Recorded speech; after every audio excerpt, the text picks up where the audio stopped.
अच्छा बेटा, तो स्टार्ट कर रहे हैं हम लोग चैप्टर नंबर 13 के न्यूमेरिकल।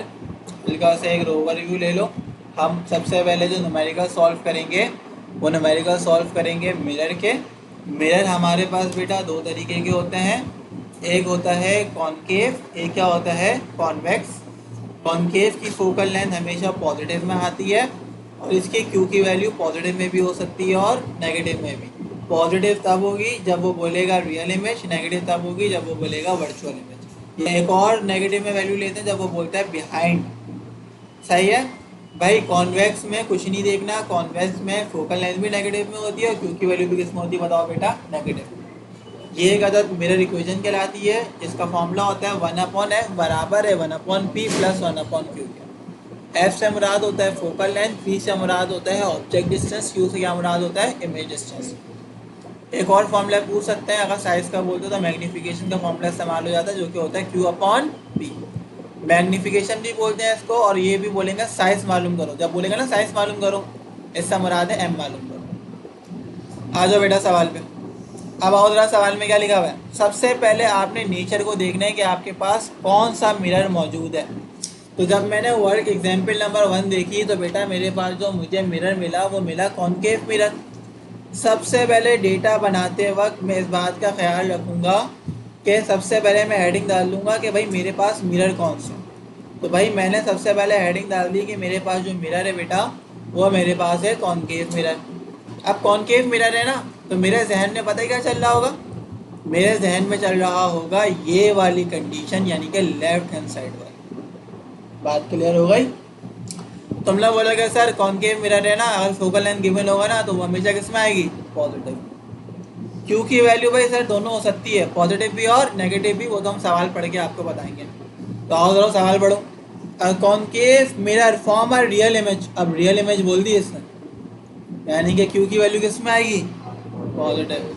बात क्लियर हो गई। Concave mirror form a real image at 25 centimetre. बोल रहे इमेज बनी कितने फासले पर, 25 सेंटीमीटर। इमेज बनी इतने फासले पर 25 सेंटीमीटर। तो इमेज का फासला, इमेज डिस्टेंस, इमेज डिस्टेंस बताओ मेरा बेटा, इमेज डिस्टेंस क्या कहलाता है, क्या कहलाता है, अभी मैंने बताया था क्यू।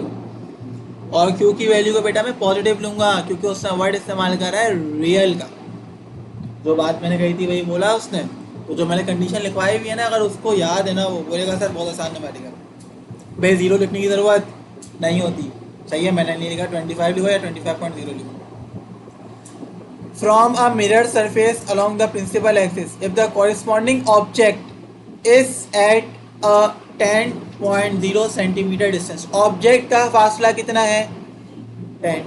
बेटा ऑब्जेक्ट के फासले को क्या कहते हैं, क्या बात है। पॉइंट के पास जीरो है, लिखने की जरूरत नहीं है, 10 लिख दिया। What is the focal length, what is the focal length, focal length मालूम करनी है। पता है तुम लोग पहले से बता सकते हो फोकल लेंथ का आंसर किस में आएगा। तुम लोग बोलोगे सर कॉनकेव मिरर है, फोकल लेंथ हमेशा किस में होती है, पॉजिटिव में। आप आंसर निकाल के भी देख लेना, पॉजिटिव में आएगी क्योंकि कंडीशन जो बताइए वही फॉलो होती है। इतना आसान सा सवाल है। तुम लोग बोलोगे सर ये तो बहुत ही आसान सा सवाल है। तो भाई ये क्या हो जाएगा, 1/f बराबर है बेटा 1/p प्लस 1/q के। तो देखो जरा गौर से बेटा, एफ तो मालूम करना है ना, पी की वैल्यू कितनी है। तुमने बोलोगे सर पी की वैल्यू तो 10 है। बेटा क्यू की वैल्यू कितनी है, 25। अब बताओ बेटा एलसीएम लेना आता है ना आप लोगों को। बेटा मैं उम्मीद करता हूँ आप लोगों को एलसीएम लेना आता होगा। किसी बच्चों को एलसीएम लेना नहीं आता तो 10 और 25 का एलसीएम लेंगे। बताओ किससे कटेगा। तुमने बोलोगे सर 2 5 था और ये तो आता नहीं है 25, तो 25 रहेगा। अब किससे कटेगा भाई, अब किससे कटेगा, और देखो 5 1 सा 5 5 किससे कटेगा, 5 तो 2 5 जा 10 10 5 जा 50। तो देखो ज़रा गौर से, एलसीएम में इधर ही ले रहा हूँ। एलसीएम कैसे लगा, जो डिनोमिनेटर थे ना इनको रख लिया, इनका एलसीएम निकाल लिया। एलसीएम कैसे निकलता है, जो आंसर आए हुए होते हैं ना इनको मल्टीप्लाई कराते हैं। सही है, मल्टीप्लाई करा आंसर कितना आ गया बताओ बेटा, 50। तो 10 और 25 का एलसीएम कितना आया बेटा। होपफुली आप लोगों को एलसीएम लेना आता है ना, किसी को लगा मसला लगा इसमें। भाई 10 और 25 का एलसीएम लिया कितना आ गया बताओ बेटा, 50। अब मुझे बताओ 10 के टेबल में 50 कब आता है? एलसीएम लेने का तरीका ये होता है, पहले एलसीएम निकाल लिया, अब देखते हैं डिनोमिनेटर के, इसके नीचे 10 है, 10 के टेबल में 50 कब आता है? इसको 5 से मल्टीप्लाई करा देंगे। और 25 के टेबल में 50 कब आता है? तो 2 से मल्टीप्लाई करा देंगे। तो बताओ 5 वन ज़ा 5, 2 वन ज़ा 2। अगर नहीं भी आता ना इतनी दफ़ा एलसीएम लोगों के आ ही जाएगा इसमें, तो सही है। अब मैं अगले उसमें आ रहा हूँ, बताओ बेटा 5 + 2, 5 + 2 7। ज़रा और तो देखो बेटा, 1/f बराबर है 7/50 के। बात समझ में है सबको ये वाली? सर यहाँ सही है किया था 5 और 2 कैसा है बेटा। 10 के टेबल में 50 कब आता है? 10 के टेबल में 50 कब आता है? 5 ज़ा। और 25 के टेबल में 50 कब आता है? 2 ज़ा। सिंपली मैंने एलसीएम लिया तो 5 वन ज़ा कितना हो गया? 5, 2 वन ज़ा कितना हो गया? 2। ये जो नंबर है ना डिपेंड कर रहा है इसके ऊपर। एलसीएम जब निकाल लिया ना 50, तो देखो 10 के टेबल में 50 कब आता है? 5 ज़ा, तो 5 का मल्टीप्लाई करा। 25 के टेबल में 50 कब आता है? 2 ज़ा, तो 2 से मल्टीप्लाई करा। तो ये जो नंबर है ना डिपेंड करे डिनोमिनेटर वाले नंबर के ऊपर। बात समझ में आ गई अब इधर ज़रा और से देखो। अब ये तो 1/f है, मुझे तो f मालूम करना है, तो लेते हैं रेसिप्रोकल। 1/f का रेसिप्रोकल पता है क्या होता है? f।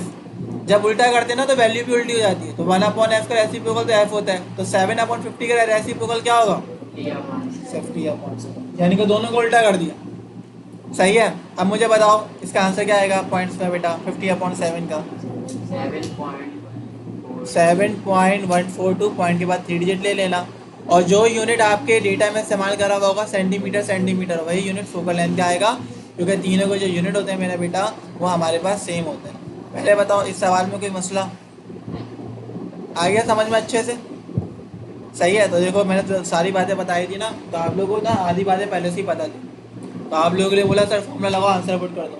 तो न्यूमेरिकल करने से पहले हमेशा ना थ्योरी करना। अगर मैं तो बोलूँगा भाई पहले ये याद कर लो, जिसको पता होगा ना कि भाई न्यूमेरिकल में होने क्या वाला है, उसके लिए सारी चीज़ें आसान होंगी। तो अगर मैं डायरेक्ट स्टार्ट कर दूंगा ना, बहुत सारे टीचर करते हैं कि डायरेक्टली न्यूमेरिकल को स्टार्ट कर देते हैं, तो मैं डायरेक्ट नहीं कराता कभी भी। मैं सवाल पढ़ते वक्त सारी कंडीशन बता रहा हूँ, तो मैं बोलूँगा सर सवाल इतना लंबा नहीं है, आपने इतनी लंबी कर दी। तो मैंने पूरे चैप्टर के लिए एक ही दफ़ा लंबी करके इधर लिख दी कि भाई ये पहले याद करो, उसके बाद जो है ना न्यूमेरिकल को सॉल्व करो। सही है भाई। अब आओ ज़रा और देखो, अ थंब पेन। अच्छा एक ऑब्जेक्ट है, उसमें थंब पेन भी बोल सकता है, मैन भी बोल सकता है, कार भी बोल सकता है, कुछ भी। एक थंब पेन है। A thumb pen is position at a distance of. एक थंब पेन है जो कितने फासले पर रखी गई? 15 सेंटीमीटर के फासले पर। किस मिरर से? अब मुझे बताओ थंब पेन एक ऑब्जेक्ट है, थंब पेन क्या है? एक ऑब्जेक्ट। कितने फासले पर रखा गया मिरर से? 15। तो ये ऑब्जेक्ट का फासला है ना 15, ये ऑब्जेक्ट का फासला है ना 15। तो मुझे बताओ ऑब्जेक्ट का फासला कितना है? एक मिनट में बेटा मैं ज़रा जो है ना खोल के आता हूँ।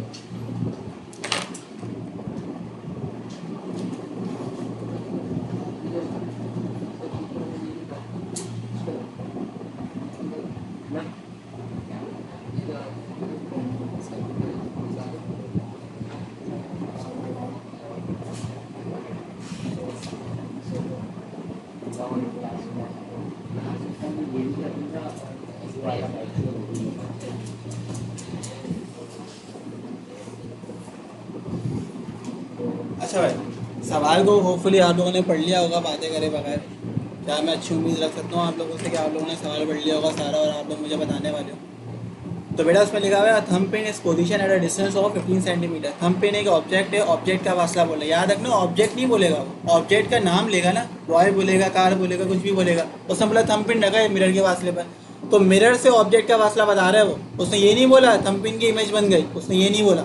उसने बोला एक थंब पेन है जो मिरर से कितने फासले पर है? 15। तो बेटा थंब पेन एक ऑब्जेक्ट है ना, ऑब्जेक्ट के फासले को तो पी से डोनेट करते हैं। तो बेटा ऑब्जेक्ट का फासला कितना है? 15 centimetre from a convex mirror. अब तुम लोग पता क्या करोगे, डेटा में ये बात याद रखना, सबसे पहले लिख लिया करो बात किसकी कर रहा है। तो बेटा किसकी बात कर रहा है?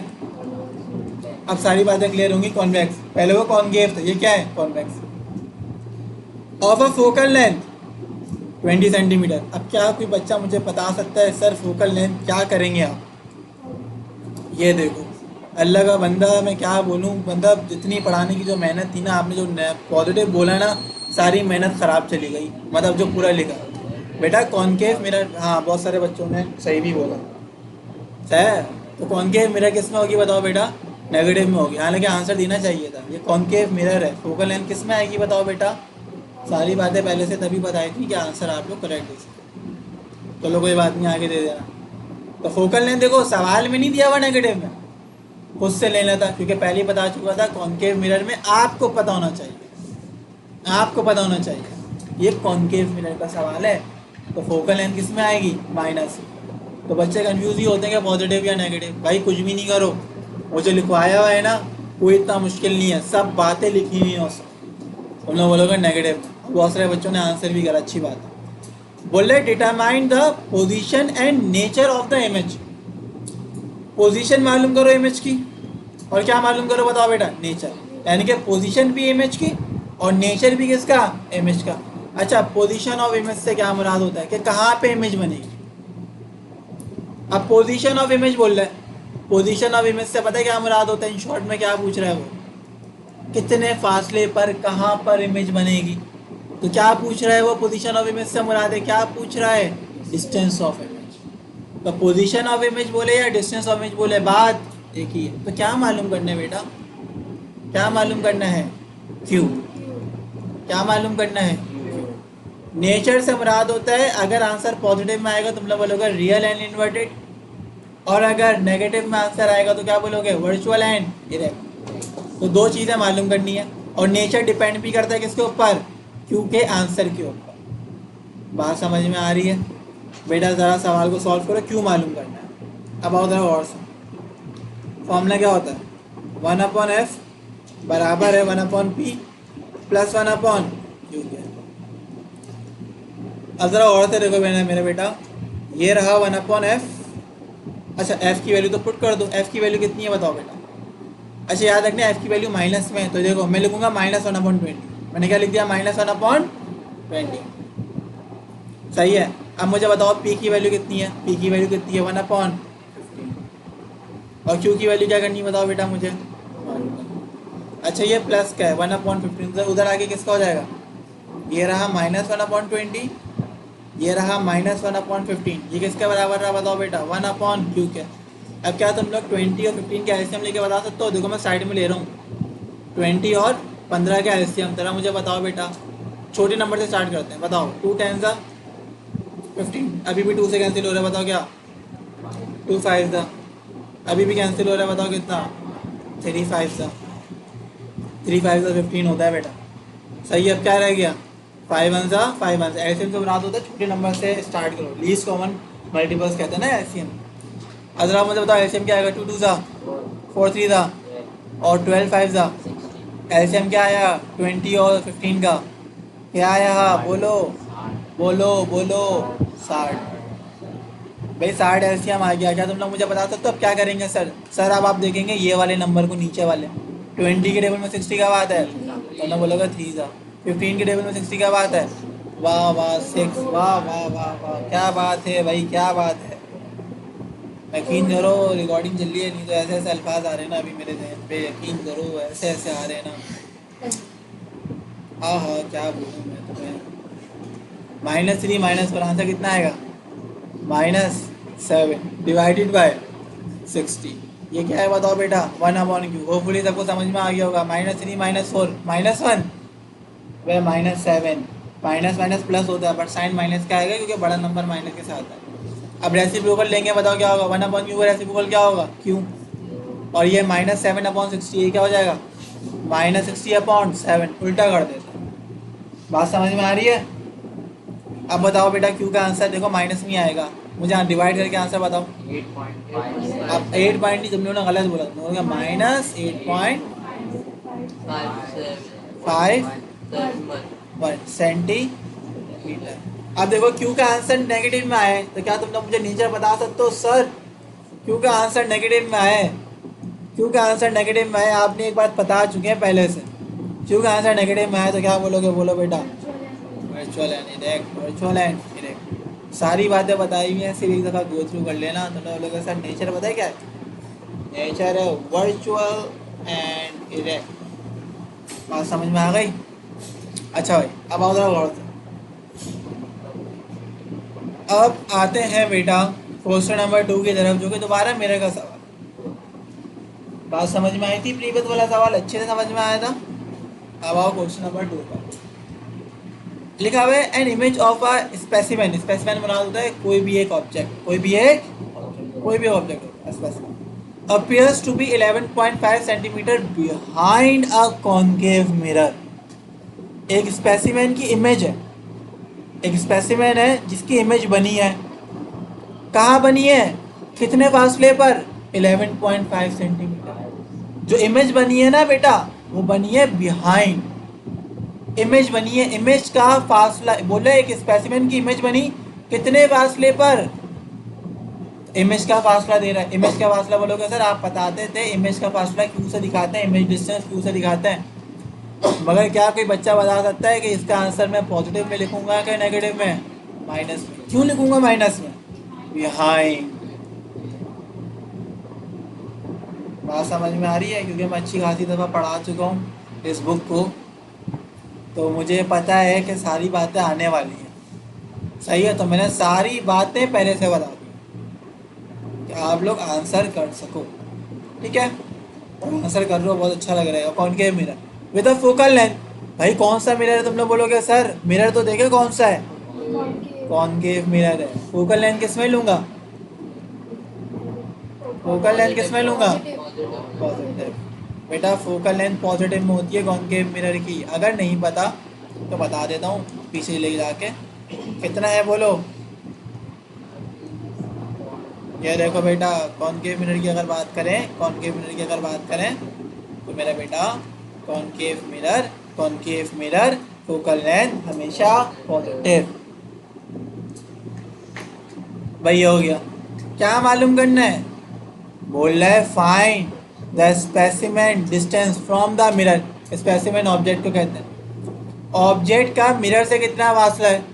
ऑब्जेक्ट का मिरर से कितना फासला है? भाई एफ और क्यू दे दिया तो लाजमी सी बात है ऑब्जेक्ट डिस्टेंस ही मालूम करना था। और सवाल को पढ़ के समझा भी रहा हूँ कि बोल क्या रहा है, क्योंकि पहले उसने बोला था इमेज, फिर उसने बोला एक ऑब्जेक्ट है उसका मिरर से फासला कितना।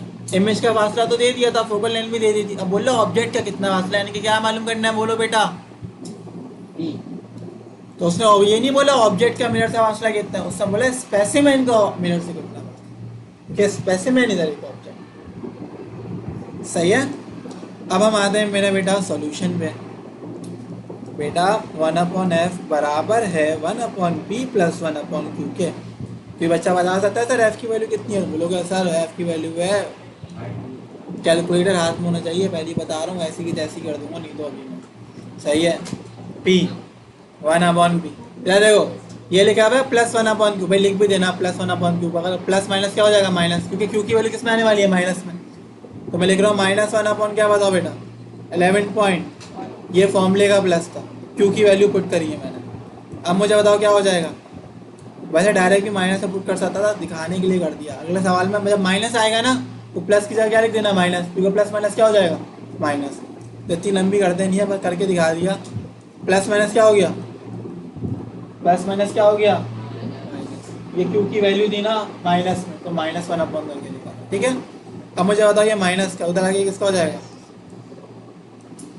इधर है वो, ये प्लस का 11.5 मेरा बेटा, ये हो गया 1/p का है।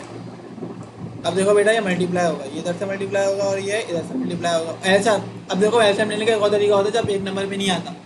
एलसीएम आता है इन दोनों का मल्टीपल। एलसीएम कैसे लोगे? इन दोनों जो डिनोमिनेटर है ना इनको मल्टीप्लाई करा दो। मल्टीप्लाई कराने पे आंसर बताओ क्या आ रहा है?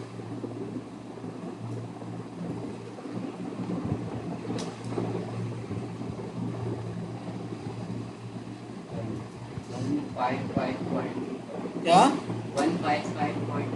155 पॉइंट। अब जब डिनोमिनेटर डिफरेंट होते हैं ना तो आप करते क्या हो? एलसीएम इन दोनों का प्रोडक्ट आता है और ये वाला नंबर इससे मल्टीप्लाई करता है और ये वाला नंबर इससे मल्टीप्लाई करता है। सही है, ये सिर्फ डिफरेंट होता है जब पॉइंट्स में आ जाता है। ये दोनों डिफरेंट नंबर है ना, एलसीएम कैसा है? इन दोनों को मल्टीप्लाई कराए एलसीएम आ गया। अब मुझे बताओ 11.5 मल्टीप्लाई करेगा 1 से, आंसर क्या आएगा? 11.5। और 13.5 1 से मल्टीप्लाई करेगा तो आंसर कितना आएगा बताओ बेटा? 13.5। ये किसके बराबर रहा बताओ बेटा? 1/p। जब डिफरेंट नंबर्स होते हैं तो एलसीएम इन दोनों का प्रोडक्ट आता है, मल्टीप्लाई कराया एलसीएम आ गया, फिर ये इससे मल्टीप्लाई करेगा और ये इससे मल्टीप्लाई करेगा। अब मुझे बताओ 11.5 13.5 आंसर कितना आएगा 25। सही आ रहा है, सही कर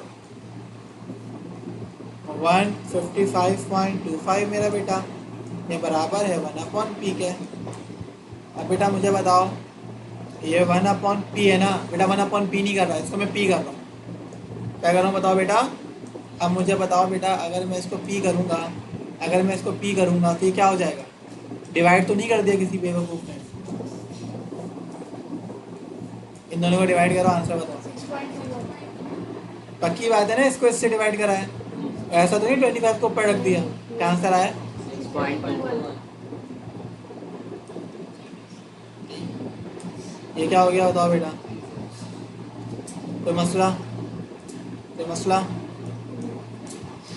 ये कौन सा सवाल था, बस लास्ट करते हैं, उसके बाद मिलेगा तो टॉपिक क्लोज हो जाएगा ना। बताओ अगला, अगला बताओ। वैसे कराने तो लेंस के भी थे बट ज़्यादा हो जाएगा, ठीक है। अब ये मुझे खुद से करवा देना, आप इतना कर लिए, करवा खुद से देना बस, ठीक है। बेटा मुझे बताओ कॉन्वेक्स मिरर है। मैं बोलोगे सर कॉन्वेक्स मिरर है, ज़रा गौर से, ज़रा ध्यान से जो है ना आप सवाल को सॉल्व करें। कॉन्वेक्स मिरर है, डेटा बनाओ भाई, डेटा बनाओ।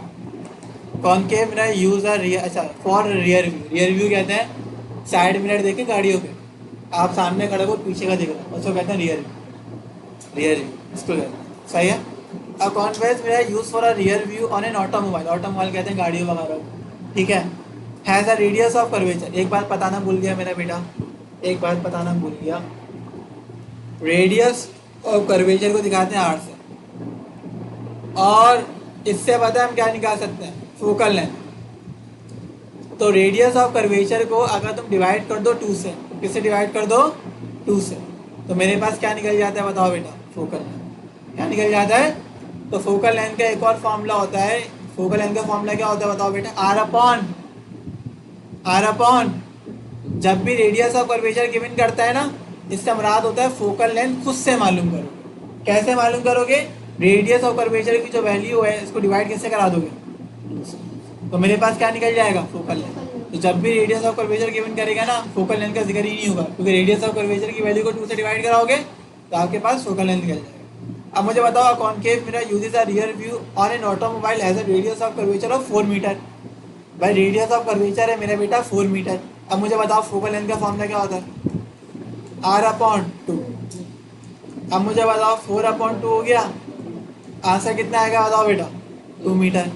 मुझे बताओ ये बात कर रहा है कॉन्वेक्स मिरर, कॉन्वेक्स मिरर में फोकल लेंथ किस में होता है, तो ये जो आंसर आया है ना फोकल लेंथ का, आप इसको किस में लोगे, नेगेटिव। और बाज़ औक़ात सर करते क्या है कि कहते हैं रेडियस ऑफ कर्वेचर जो लोगे ना, अगर बात करेगा किसकी बताओ बेटा, कॉन्वेक्स की, कॉन्वेक्स मिरर की बात करेगा, कॉन्वेक्स मिरर की बात करेगा तो फॉर्मूला बना देता है -r/2।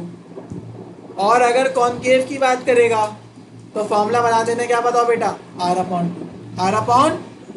तो मैंने क्या करा, मैंने फॉर्मूला एक ही रखा, मैंने बोला कुछ भी आ जाए फॉर्मूला क्या लोगे, r/2।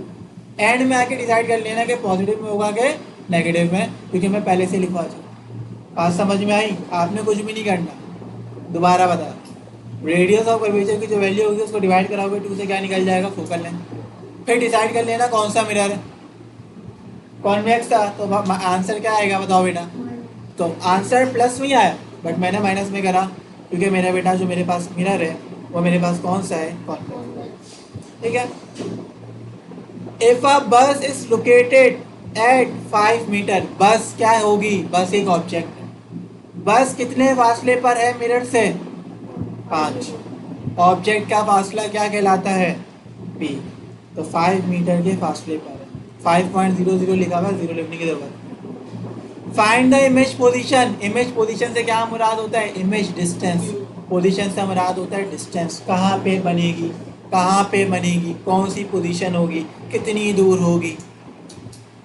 एंड नेचर, भाई नेचर बोल रहा है, नेचर, नेचर तो डिपेंड ही करता है, क्योंकि ऊपर पॉजिटिव आएगा तो रियल इन्वर्टेड लिख दूंगा, माइनस में आएगा तो क्या लिख दूंगा बताओ बेटा, वर्चुअल एंड इरेक्ट। और बोल रहे साइज मालूम करो, क्या कोई बच्चा मुझे बता सकता है सर साइज मालूम करना है, क्या मालूम करना होगा? तीसरी चीज़ बात समझ में आई? अब आओ जरा गौर से सॉल्व करते हैं एक एक करके। पहले लगाओ क्यों मालूम करना है, तो भाई क्यों मालूम करो, फॉर्मूला क्या है? इधर करता हूँ सॉल्व, ठीक है, एक ही तरफ हो जाएगा। बताओ मेरा बेटा फॉर्मूला क्या होता है? 1/f बराबर है 1/p प्लस 1/q। बेटा मुझे बताओ f की वैल्यू कितनी है? -1/2। बेटा p की वैल्यू कितनी है? 5। और q क्या करना है बताओ बेटा, मुझे मालूम। बात समझ में आ गई? माइनस क्यों रखा? क्योंकि माइनस में वैल्यू थी। बेटा ये प्लस को उतरा के किसका हो जाएगा? मुझे बताओ बेटा, ये -1/2 हो गया, ये -1/5 हो गया, ये किसके बराबर हो गया बताओ बेटा? 1/q। एलसीएम देखो उसी तरीके से ले लो, लोगे भी ना तभी वही आएगा। लेके दिखा भी देता हूँ जरा, तो पहले दे देता था। मुझे बताओ 2 1 सा 5 1 सा एलसीएम क्या आया? 2 5 सा, ये देखो मल्टीप्लाई करके आया जब दो डिफरेंट नंबर होते थे। 2 के टेबल में 10 का बाद है, 2 के टेबल में 10 का बाद है, इसको 5 से मल्टीप्लाई करूँगा। 5 के टेबल में 10 का बाद है, ये देखो मल्टीप्लाई कर रहा है अपोजिट, 5 करा इससे 2 करा उससे। -5 -2 बराबर किसका रहा बताओ बेटा? बराबर -2 -5 -2। बेटा रेसिप्रोकल ले लेंगे तो क्यू किसके बराबर आएगा? -10/7 के। आंसर बताओ। 1.1 सेंटीमीटर नहीं, आई थिंक तो इसमें यूनिट इस्तेमाल करा हुआ है मीटर, हम इसको किस में लेंगे? मीटर। एक बात याद रखना, आंसर पॉजिटिव में आए या नेगेटिव में। अभी मैंने एक और चीज़ मालूम करनी है। अच्छा नेचर बताओ, नेचर बताओ, नेचर तो बताओ, सब छोड़ो नेचर तो बताओ पहले। नेचर तुम लोग बोलोगे सर आपने बता दिया जब नेगेटिव में आता है ना तो आप लिख दो वर्चुअल एंड। एक और बात सर, आपने एक बात बताई थी कि अच्छा मैग्नीफिकेशन का जब भी वैल्यू पुट करोगे ना, चाहे क्यू का आंसर पॉजिटिव में आए चाहे क्यू का आंसर नेगेटिव में आए, क्यू की वैल्यू हमेशा किस में लोगे? पॉजिटिव। मैग्नीफिकेशन के फॉर्मूले में सारी वैल्यू किस में आती है बताओ बेटा? आंसर हमेशा क्यू का नेगेटिव में आए मगर फिर भी किस में लूंगा मैं? तो मैं लूंगा 1.42, क्योंकि मैग्नीफिकेशन में सारी वैल्यू हमेशा पॉजिटिव में आती है, ये बात लिस्ट कर लेना। चाहे आंसर क्यू का पॉजिटिव में आए चाहे किस में आए? नेगेटिव में, मगर क्यू की वैल्यू हमेशा पॉजिटिव में आएगी। पी की वैल्यू कितनी है? 5। आंसर बताओ। अच्छा इसका आंसर जो है ना गलत लिखा है बुक के अंदर, तो कंफ्यूज मत हो। ये अच्छा मैग्नीफिकेशन का कोई यूनिट नहीं होता, गलती से लिख दिया, बता रहा हूँ मैग्नीफिकेशन का कोई यूनिट क्यों नहीं होता। मैग्नीफिकेशन का फॉर्मूला क्या था बताओ? इधर देखो गौड़ा गौड़, मैग्नीफिकेशन का फॉर्मूला क्या था? Q upon P। जो Q का यूनिट है वही P का यूनिट है। मीटर और मीटर तो दोनों क्या हो गए? कैंसिल। तो मैग्नीफिकेशन का कोई यूनिट, तो गलती से मीटर मत लगा देना, क्योंकि Q का यूनिट है वही P का, ऊपर के यूनिट नीचे के यूनिट को कैंसिल कर रहा है, तो कोई यूनिट। तो बेटा मैंने आपको मिरर के सारे न्यूमेरिकल सॉल्व करा दिए, होपफुली आपको अच्छे से समझ में आ गए होंगे।